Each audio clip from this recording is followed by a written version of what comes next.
ఈరోజు ఏంది మనం ఎంత సమావేశమైన ఇక్కడ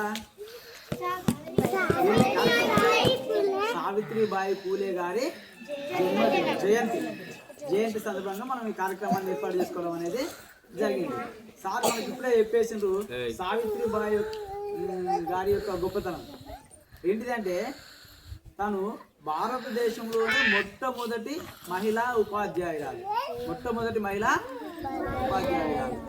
అసలు ఆ రోజులలో ఉపాధ్యాయ వృత్తి మహిళలు అంటే సార్ చెప్పినట్టు ఇంట్లోకి వెళ్ళి మహిళలు బయటికి వచ్చే పరిస్థితి కాదు. బయటికి వచ్చినప్పటికీ ఇట్లా అంటే మిగతా వాళ్ళకి అయితే ఆమె మీద సమాజం మీద విరక్తి సార్ చెప్పినట్టు ఆధిపత్య వర్గాలు మీన్స్ మెయిన్లీ బ్రాహ్మణ వర్గం ఒకటే.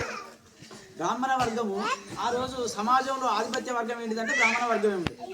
ఆ బ్రాహ్మణులు మిగతా కులాల వారిని అంటే మొత్తం సమాజాన్ని 4 వర్గాలుగా విభజించేసి మేము అందులో ఉన్నత వర్గంగా అనుకునే వాళ్ళు ఆ ఉన్నత వర్గంలో భాగంగానే మిగతా వాళ్ళకి కూడా ఎవరికి చదువు అనేది ఉండకూడదు.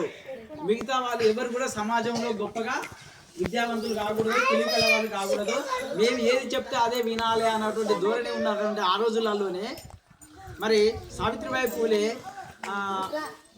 ఆమె పెళ్ళి అయినప్పుడు ఆమెకి 9 సంవత్సరాలు అంటే ఇంచుమించు మీ అంత వయసు ఉన్నప్పుడు 3rd క్లాస్ 4th క్లాస్ వయసు ఉన్నప్పుడు ఆమెకు పెళ్లి కావడం జరుగుతుంది అనమాట. పెళ్ళి అయినప్పుడు తను కూడా ఏం చదువుకోలేదు, మిగతా వాళ్ళలాగా తను కూడా ఏం చదువుకోలేదు. ఆమె కూడా నిరక్షరాస్యురాలే అప్పుడు. కానీ తన యొక్క భర్త అయినటువంటి జ్యోతిబా పూలే తాను తన భార్యకి ఎవరికి తెలియకుండా చాటుగా ఈవెన్ వాళ్ళ ఇంట్లో వాళ్ళ తండ్రికి కూడా తెలియకుండా చాటుగా ఆమెను విద్యావంతురాలని చేస్తాడు. ఆమెకు చదువు నేర్పిస్తాడు. ఎందుకు నేర్పిస్తాడు అంటే నువ్వు చదువుకోవాలి, నువ్వు చదువుకొని నీతో పాటుగా సమాజంలో ఉన్నటువంటి అట్టడుగున ఉన్నటువంటి మహిళలకి ఎవరైతే ఇబ్బందులు పడుతూ ఉన్నారో, సమాజం మీద అవగాహన లేకుండా ఉన్నారో వాళ్ళందరికీ విద్యను నేర్పించేసి సామాజిక అవగాహన కార్యక్రమాలు కల్పించాలి. దానికోసం విద్య అనేది అందరికి అవసరం ఉంటుంది. కాబట్టి నువ్వు విద్యావంతురాలు కావాలి. పూలే తన భార్యకి విద్య నేర్పిస్తున్నాడు అని చెప్పేసి వాళ్ళ నాన్నకు తెలిస్తే వాళ్ళ నాన్న కూడా దాన్ని వ్యతిరేకిస్తారనమాట. నువ్వు చేసేది కరెక్ట్ కాదు, మహిళలకి విద్య అనేది అవసరం లేదు కాబట్టి నువ్వు నేర్పించవద్దు అని చెప్పేస్తే తాను వాళ్ళ నాన్నను కూడా ఎదిరించి వాళ్ళ భార్యకి సావిత్రిబాయి పూలేకి విద్య నేర్పించడం కోసం ఇంట్లోకి వెళ్ళి బయటికి వెళ్ళిపోతాడు. బయటికి వెళ్ళిపోయి బయట వండుకుంటూ వాళ్ళ సావిత్రిబాయి పూలేని విద్యావంతులను చేసేసి తర్వాత క్రమంలో ఆమెకి ట్రైనింగ్ కూడా ఇప్పించేసి పూణేలో ట్రైనింగ్ కూడా ఇప్పించేసి ఆమెకి 1848లో ఒక పాఠశాల ఫస్ట్ పాఠశాలను ఏర్పాటు చేస్తారనమాట. ఏర్పాటు చేసి అందులో సావిత్రిబాయి పూలే టీచర్గా ఉండి సమాజంలో మనలాంటి మన అందరి లాంటి వాళ్ళు ఉన్న వాళ్ళకి ఇప్పుడు మేము అందరం బడి చెప్తాను, పైసలు తీసుకునే చెప్తున్నాం అంటే విద్య ఇస్తున్నాం, కానీ దానికి బదులుగా టీచర్ మాకి ఉద్యోగం కూడా వస్తుంది, నౌకరు కూడా వస్తుంది. కానీ ఆ రోజులలో ఏమీ ఆశించకుండా ప్రజలకు సేవ చేయడం కోసమే తాను విద్య నేర్చుకొని సమాజాన్ని బాగు చేయాలని ఎన్నో కష్టాలు ఎన్నో నష్టాలు ఆమె పోతుంటే చాలా రకాల ఇబ్బందులు పెట్టిళ్ళు.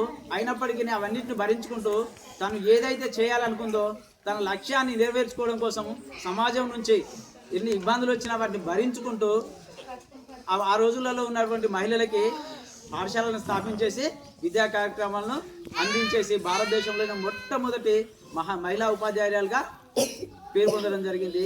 మరి తను బర్త్డే సందర్భంగా మనం ఈరోజు కార్యక్రమాన్ని ఏర్పాటు చేసుకోవడం జరిగింది.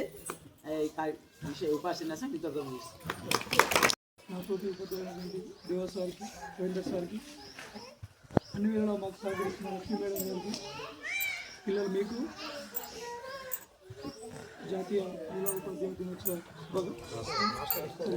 రాష్ట్రీయ మహిళా ఉపాధ్యాయ దినోత్సవ శుభాకాంక్షలు తెలియజేస్తున్నాం. సావిత్రిబాయి పూలే గురించి సార్ వాళ్ళు బాగా వివరించారు. నేను ఒక విషయం చెప్పదలుచుకున్నా.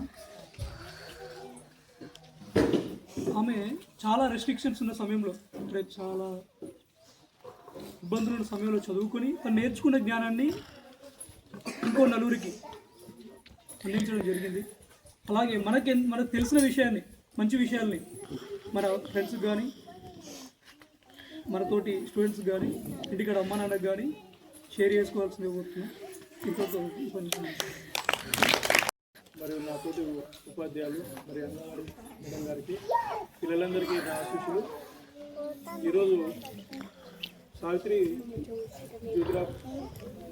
సావిత్రిబాయి పూలే గురించి ఇవాళ బర్త్డే ఉంది. ఈ బర్త్డే సందర్భంగా మీ అందరికీ శుభాకాంక్షలు. సారు రవీంద్ర సార్ చెప్పారు, పెద్ద సారు సావిత్రి పూలే గారి గురించి చాలా చక్కగా వివరించడం జరిగింది. మహారాష్ట్రలో పుట్టడం జరిగింది. నిరుపేద కుటుంబంలో అంచెలంచెలుగా ఎదుగుతూ ఒక సామాజికవేత్తగా, ఒక రచయితగా అనేక సమస్యలు ఎదుర్కొంటూ సమాజంలో పైకి వచ్చిన వాళ్ళు. మీరు కూడా బాగా చదివి అంచెలంచెలుగా ఎదగాలని కోరుకుంటూ ముగిస్తున్నాను.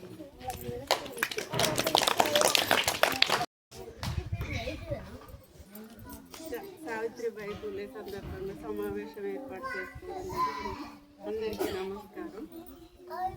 సావిత్రిబాయి పూలే జయంతి మాకు స్టార్టింగ్ అంతకుముందు మేము ఎప్పుడు పెట్టుకోలేదు. సార్ వాళ్ళు వచ్చి విజేందర్ రెడ్డి సారు ఫస్ట్ ఉంది సార్. ఈ సార్ వాళ్ళు వచ్చిన కాలం నుండి మాకు మీటింగ్ ఏర్పాటు చేసుకోవడం జరిగింది. అప్పుడు కూడా మమ్మల్ని అందరూ సార్ వాళ్ళు గౌరవించి మాకు అవార్డు కూడా ఇచ్చిండ్రు. అది బాగా గుర్తుంది నాకు ఈ సందర్భంగా.